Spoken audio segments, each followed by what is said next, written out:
If someone is a newer shooter, um, they're like, hey, I want a gun, concerned about protecting my family, protecting my home. They're not interested in being a USPSA masterclass shooter or grandmaster. I guess, is there a place for that type of person in the type of training that you do you think? Yeah, for me, I think, competition shooting was a valuable tool in my shooting development. Okay. Um, it still is. I like outside of it, just training and competing is just fun, right? Training for practical shooting and competing in matches, for me, I've always had a good time doing it. I think for guys that carry a gun for a living, or guys that are serious about, carrying a gun for their personal protection, like their everyday carry, matches create an environment that you can't recreate anywhere else. Okay. The match pressure, the data aggregation, and the metrics that are collected in a match. And if you're able to look at that on practice score and kind of sift through, you can see where areas that you were weak and areas that you were strong against a given field on that day, right? And what I've liked for my own development is that drives training, right? It drives what I focus on and the areas that I'm emphasizing for the upcoming week or the upcoming month in between matches. Do you think you can become a good shooter without shooting matches? Of course you can, but it's the same. Is untested skill actual skill? That's what I would argue, right? Yes, you can become a very good shooter without shooting matches, but how are you measuring your own development, right? Is it you against you, which is fine? Is it you against a group of shooters that you train with? I mean, I'm not saying that you have to go out and compete, at area matches or regional matches or state level matches, but a club match gives you a different pressure metric that you cannot create on your own range. There's tons of good shooters that exist that have never shot matches that I've met, law enforcement guys. One of the guys that runs the range down in Fort Worth, Chancey Pogue, is a phenomenal shooter, right? Before he ever shot a match. But what he's shot a few matches now since then and has gotten into it, and it's really changed, things that it's like, man, I wasn't good at this on that day, right? And it helps drive his training. So I think it's a useful tool. Is it a necessary tool? I mean, I think that's debatable based off what your interest is. I don't think it's a negative thing for guys that want to go compete. If you weren't going to compete, what would be ways that you would um, try to test your skills and validate your skills Outside of outside competition, of competition? Yeah. I mean, it would just be under your own conditions against arbitrary standards. Okay.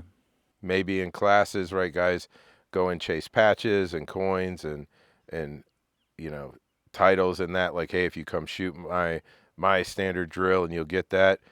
But none of those drills, or very few of those drills, create the same conditions that exist in a match in terms of performance. And the best way, I think, the best, tangible result you get from matches is measuring yourself against another cross section of shooters. What are the conditions that are unique to the match? The stress. The stress. The stress, and outside of classifiers, typical stages, right? There's a lot of variation, Okay. right? A match that's set up very well and ran very well, you get a lot of variety. You've got some short courses, some middle courses, some stand and shoot stuff, and some longer field courses. So you get a good cross section of skill tests and variety of skills that you're having to call on for that day, right? And it's all set up for you. Typically most guys will show up, the match is ready, you shoot the match, you spend 2 or 3 hours shooting it. They'll rack and stack where the field is, and then depending on the depth of the field, you get a good look at measuring yourself against other shooters on that day at that time. I just don't see it as being a negative thing. Why do you think that matches create stress that is unique compared to other training environments?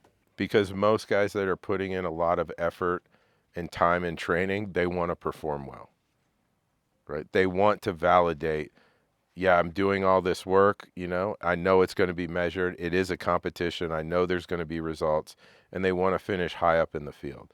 And that stress, that match pressure, right, whether how much they react to it or don't react to it, It's a very real thing that I don't think you can create on a range under your own conditions. Do you think, are there people who don't have that pressure when they go to a match? If there are, I haven't. There's a lot of people that say, you know, I'm not nervous. I'm not nervous when I'm shooting a match. Yeah. It's like, well, how do you feel like your match pressure was? It's like, I completely fall apart. I'm over confirming everything. It's like, so you are reacting to the pressure, whether it is coming out in terms of, your personality as anxiety, but the pressure is affecting your Performance. ability to execute on demand. Why do you think there is some circles in law enforcement and military that push against that?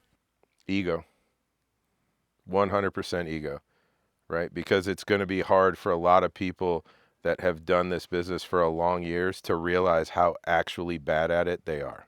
Are there any bad habits that someone could pick up from competitive shooting?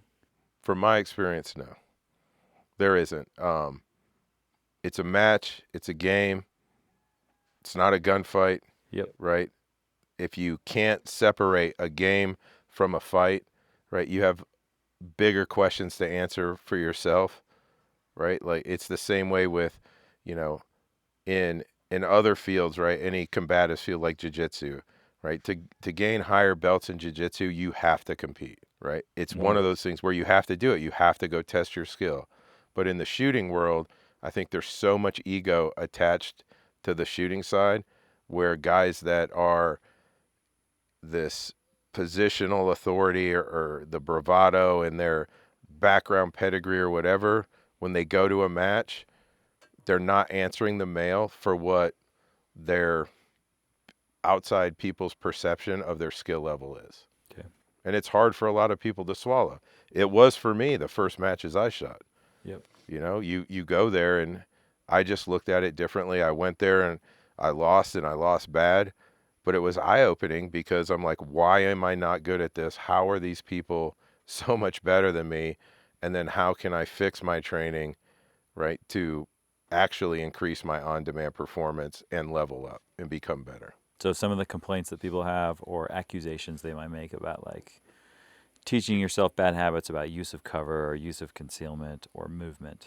Do you think it's possible for that to have some sort of negative impact on somebody in law I enforcement? think the military? people that are talking about that it's low frequency understanding of what the match is. There's no cover, there's no concealment in a match.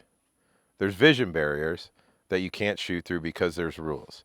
But the same people that talk about you're going to get bad habits on using cover and concealment are the same ones I see hiding behind drywall walls as cover and concealment, right? So you don't understand the application of your job. So don't begin to tell me that you can begin to articulate what happens in a match. There is no cover, there is no concealment in a match. It's a game. If you can't separate that that's a game and not real life, then yeah, probably shooting matches isn't for you.